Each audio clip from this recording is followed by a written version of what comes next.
Bien, alors bonjour les amis et bonsoir. Et on se retrouve pour la paracha de Tzav. Et nous lisons dans la paracha de ce Shabbat la chose suivante. Daber el Aharon vel banav lemor, zot Torah tachatat, bimkom asher tishachet haola tishachet hachatat, lifnei Adonai kodesh kadashim hi. Donc, il s'agit, nous continuons l'enseignement sur les différents sacrifices et on parle du khatat, donc le sacrifice expiatoire de quelqu'un qui a commis une faute. Et la Torah nous dit, voilà comment vous offrirez ce sacrifice expiatoire, ce khatat.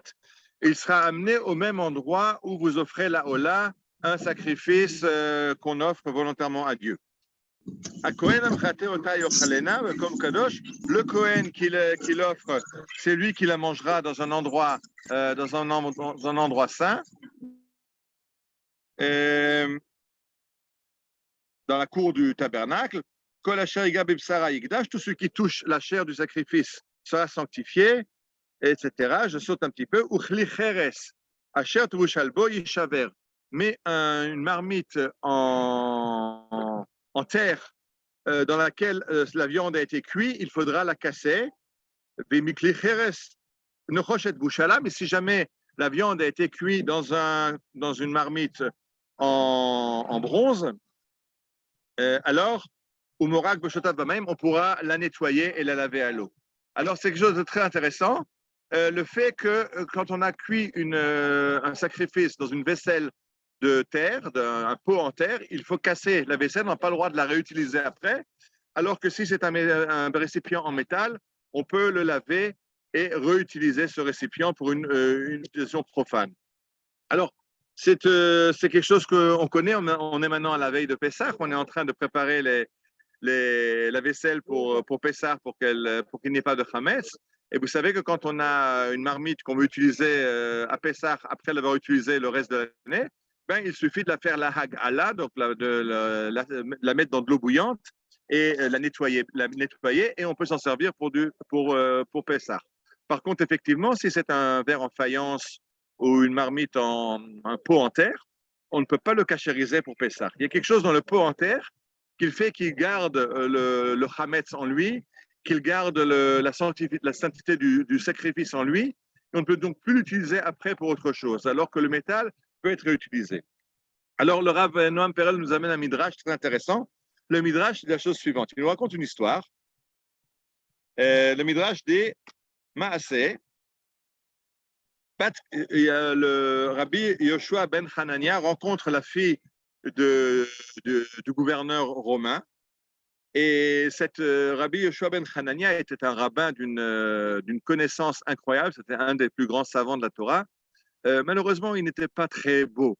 Dans les canons, dans les critères de beauté, il n'aurait pas réussi à être lauréat dans un concours de beauté. Et donc, la fille du gouverneur romain lui dit comment une telle sagesse peut-elle habiter un corps si laid? C'était très sympathique pour Rabbi Yoshua ben Hanania. Et alors, Rabbi Yoshua ben Hanania lui répond Amarla, est-ce que ton père garde son vin dans des amphores de terre? Et elle lui répond et dans quoi? Et Rabbi Hanania dit moi je pense que ton père étant le gouverneur, le minimum c'est qu'il utilise des amphores en or ou en argent. Pourquoi utiliser des amphores de terre comme le commun d'un mortel? Elle est allée et elle a dit à son père.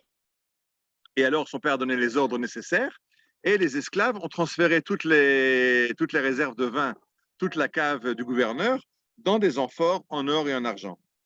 Quelques jours plus tard, le gouverneur veut se désaltérer, demande qu'on amène du vin. On lui amène une des amphores en or, on verse du vin dans les verres et il s'avère que le vin a tourné. Et alors, le gouverneur demande à sa fille, mais qui t'a donné cette idée saugrenue de tout transférer dans des ustensiles d'or et d'argent? Elle dit, c'est Rabbi Yoshua ben Hanania. Et donc, le gouverneur romain convoque ce rabbin, lui dit, c'est quoi ces conseils idiots que tu donnes à ma fille, que tout mon vin a tourné? Et il lui répond que Shem Shamarli car Amartila. Je lui ai répondu de la monnaie de sa pièce. Elle m'a demandé comment une si grande chorma, une sagesse aussi grande comme la mienne, peut être dans un corps aussi laid. Alors je lui ai dit, comment est-ce qu'un vin de telle qualité comme le vin du gouverneur peut être dans des conteneurs aussi laids, aussi simples que des conteneurs en terre? Et c'est ça la réponse de Rabbi Yochanan Chania. Il dit, au contraire, ce n'est pas parce que le conteneur est laid que la sagesse n'est pas valable. Au contraire, il dit, ce qu'il répond à l'empereur, c'est que si j'avais été tellement beau, j'aurais été playboy, j'aurais pas été rabbin. Et donc, je n'aurais pas eu cette sagesse que j'ai.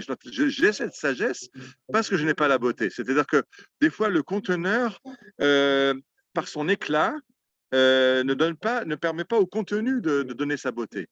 Et donc, le conteneur en terre, des fois, est plus apte à contenir quelque chose de grande valeur, comme du vin d'une très grande valeur, ou quelqu'un qui est laid peut être le siège d'un très grand chacham, de quelqu'un qui a une très grande connaissance. Et nous dit le Rav Noam Perel, il y a une différence dans les différents ustensiles de leur capacité d'intégrer, d'absorber la sainteté. Un ustensile en métal ne peut pas absorber la sainteté.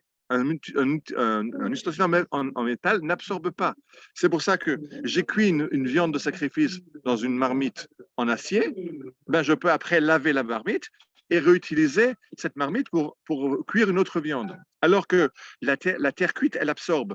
Donc, si j'ai cuit une viande de sacrifice dans une marmite en terre cuite, elle a absorbé de la sainteté du sacrifice et donc elle n'est plus apte à un usage qui ne serait pas pour une viande sainte. Justement, donc, ce qui disqualifie le conteneur de terre, ce n'est pas le fait qu'il soit en terre et qu'il soit de peu de valeur, mais au contraire, c'est le fait qu'il arrive à absorber. La terre absorbe un petit peu de la sainteté, absorbe du Hametz quand il s'agit de Pessah, et donc c'est pour ça qu'on ne peut pas le cachériser pour Pessah. Et alors que l'or et l'argent sont beaucoup plus beaux, mais ils sont imperméables au contenu qui est à l'intérieur. Le contenu ne les effleure pas. Il est dedans, mais il n'imprègne pas le conteneur. Le conteneur. Car Baolam Akelim, car Baolam Bnei Adam. Et dit le Rav Noam Perel, c'est comme ça pour les ustensiles et c'est comme ça pour les êtres humains. Plus le conteneur est d'un niveau élevé, moins il absorbe le contenu, moins il est réceptif à ce qu'il contient. De la même façon que le conteneur en métal n'absorbe pas le liquide qu'il y a dedans, n'absorbe pas la sainteté de la viande, le pot en terre absorbe le liquide, absorbe la sainteté. Et je pense que c'est très important, surtout dans ces semaines-là qu'on est en train de vivre, quand on voit ces manifestations en Israël, qui sont en fait des manifestations entre une gauche élitiste, plus la gauche, c'est des anarchistes élitistes, et qui disent mais qui vous êtes vous, le bas peuple, nous on est la fleur du pays, on est les meilleurs, et comme a si bien dit le président de la Haute Cour, Aaron Barak, on aurait bien voulu nommer des Marocains à la Haute Cour de justice, mais on n'a trouvé aucun Marocain qui ait le niveau requis pour être juge de la Cour suprême. C'est-à-dire que on est dans un tel niveau de l'apparence extérieure du conteneur que le contenu n'a plus aucune valeur. Et c'est ce que la Torah essaie de nous expliquer, que ce qui est important, c'est que la Torah met l'accent sur le contenu, sur la sainteté du sacrifice, sur la chorma, sur l'intelligence, la sagesse du sage, et pas sur l'enveloppe. Alors il faut comprendre que des fois, il vaut mieux prendre une enveloppe d'une moins belle, moins importante, mais elle peut mettre en relief le contenu, alors que si on investit trop dans l'enveloppe, et alors après, le contenu, lui, perd toute son importance.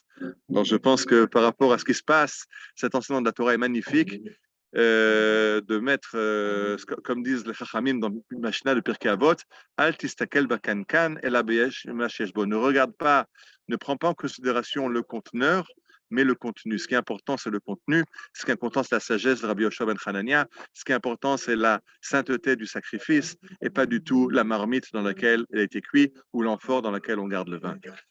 Voilà. Shabbat Shalom. Je vais couper l'enregistrement pour ouvrir le micro.